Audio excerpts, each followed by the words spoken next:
ఆంధ్రప్రదేశ్లో పోలీస్ వ్యవస్థ ఎవరి కోసం పనిచేస్తా ఉంది? బాధితుల పక్షాన పోలీస్ వ్యవస్థ ఉందా? అన్యాయం జరిగిన వారికి న్యాయం చేసే పరిస్థితిలో పోలీస్ అధికారులు, పోలీస్ యంత్రాంగం పనిచేస్తా ఉందా? లేదు, ఎవరు అధికారంలో ఉంటే వారికి సేవలు చేయడమే మా లక్ష్యం అని చెప్పి హోంగార్డ్ మొదలుకొని రాష్ట్ర డీజీపీ వరకు అధికార పార్టీ నేతల సేవల్లో నిమగ్నమై ఉన్నారా? అవును, ఇది వాస్తవం అనే విధంగా రాష్ట్రంలో జరుగుతున్నటువంటి పరిణామాలు.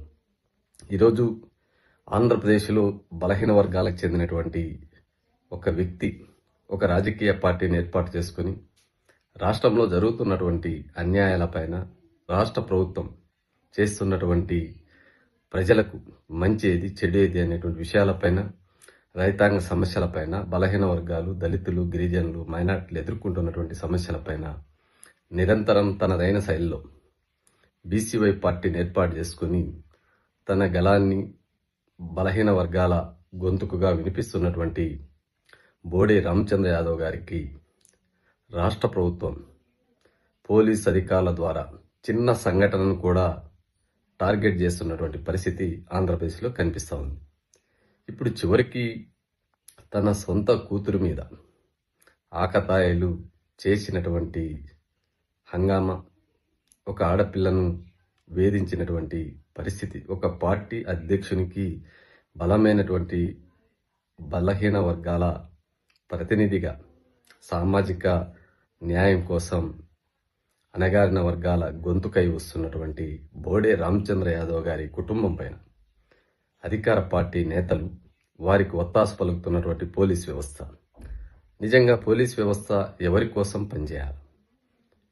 అధికారం ఉన్నవాని పక్షాన, అధికార కులానిక, లేదు బాధితుల పక్షాన ఎవరికి అన్యాయం జరిగినా ఆ అన్యాయానికి అండగా నిలబడాల్సినటువంటి పోలీస్ వ్యవస్థ, ముఖ్యంగా చిత్తూరు జిల్లా ఎస్పీ ఒక కానిస్టేబుల్ స్థాయికి దిగజారి ఒక ఆడపిల్ల మీద జరిగినటువంటి సంఘటనను పక్కుదావ పట్టించే విధంగా నడి రోడ్డు మీద ఆకతాయి చేసినటువంటి హంగామాను మర్చిపోయి కేవలం బోడే రామచంద్ర యాదవ్ గారిని టార్గెట్ చేసి ఆయనను రాజకీయంగా అధికార పార్టీ చేస్తున్నటువంటి, ఈరోజు ప్రతిపక్షం అనేటువంటిది, అధికార పక్షం అనేది రెండు కలిసిపోయి, ఎందుకంటే చూస్తా ఉన్నాం వారు లేవనెత్తినటువంటి ప్రతి అంశం మీద కాంప్రమైజ్ ధోరణితో ఈరోజు చంద్రబాబు నాయుడు, పెద్దిరెడ్డి రామచంద్రారెడ్డి గారు ఒక్కటే అనే విషయం స్పష్టంగా బోడే రామచంద్ర యాదవ్ గారి విషయంలో స్పష్టంగా అర్థమవుతా ఉంది.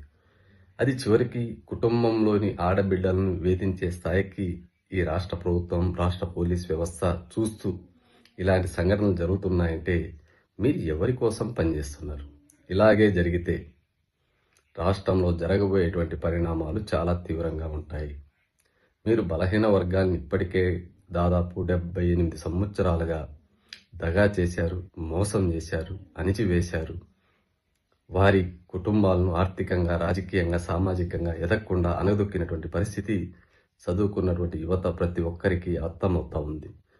ఇప్పుడు వారి పక్షాన ఒక గొంతుకై వస్తున్నటువంటి బోడే రామచంద్ర యాదవ్ గారి కుటుంబం మీద, ఆ కుటుంబంలో ఉన్న ఆడబిడ్డల మీద ఇలాంటి పరిస్థితి జరిగిన మీరు దోషుల్ని, ఆ ఆకతాయిల్ని శిక్షించడంలో వైఫల్యం చెంది చివరికి ఆ సంఘటనను తప్పుదోవ పట్టించే విధంగా ఆయన వ్యక్తిగత సిబ్బంది, ఆయన డ్రైవర్ని అదుపులోకి తీసుకొని రామచంద్ర యాదవ్ గారిని వేధించేటువంటి కుట్రలకు పోలీస్ అధికారులు తయారవుతున్నారంటే ఇంతకంటే నీతి మాలిన, నీచమైనటువంటి రాజకీయాల్ని మనం చూస్తామా?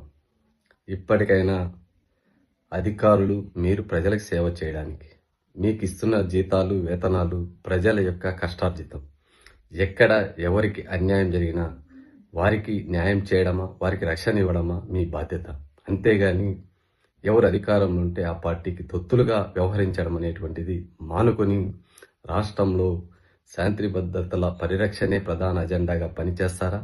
లేదు, మీ యూనిఫామ్ని వదిలి తెలుగుదేశం పార్టీ కార్యాలయానికో లేదా వైసీపీ పార్టీ కార్యాలయానికో కాపలాదారులుగా, సెక్యూరిటీ గార్డ్స్గా వెళుతారు? నిర్ణయం తీసుకోండి. నిజంగా మీరు పోలీస్ అధికారులు అయితే రాష్ట్రంలో శాంతి భద్రతలే ప్రధాన అజెండాగా, వాటిని పరిరక్షించడమే ప్రధాన అజెండాగా పనిచేయండి.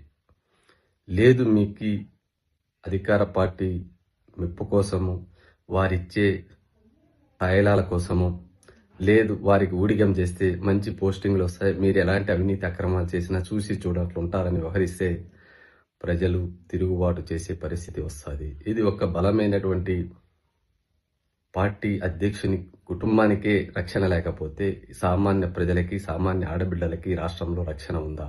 ఇప్పటికే అనేక మంది దళిత ఆడబిడ్డల్ని పొట్టన పెట్టుకున్నారు. బలహీన వర్గాల కుటుంబాల మీద దాడులు జరుగుతున్నాయి. రాష్ట్రం రావణ కాష్టలా ఉంది. పోలీస్ అధికారుల మీద కూడా కత్తులతో దాడులు జరుగుతున్నాయి. మీ సిబ్బందిని పరీక్షించుకునే ప్రయత్నం మీరు చేయండి. రాష్ట్రంలో శాంతి భద్రతల పరిరక్షణ కోసం పనిచేయండి. ఒక జిల్లా ఎస్పీగా మీరు పనిచేస్తూ ఒక హోంగార్డ్ స్థాయికి దిగజారద్దని అని చెప్పి రిజర్వేషన్ల పరిరక్షణ సమితి వ్యవస్థాపకులు డాక్టర్ పోతుల నాగరాజు పోలీస్ అధికారులకు విజ్ఞప్తి చేస్తూ మీరు మారండి, సమాజంలో మెరుగైనటువంటి సేవలు అందించే ప్రయత్నం చేయండి, అధికార పార్టీకో ఒక కులానికో ఊడిగం చేయొద్దని చెప్పి హెచ్చరిస్తాను.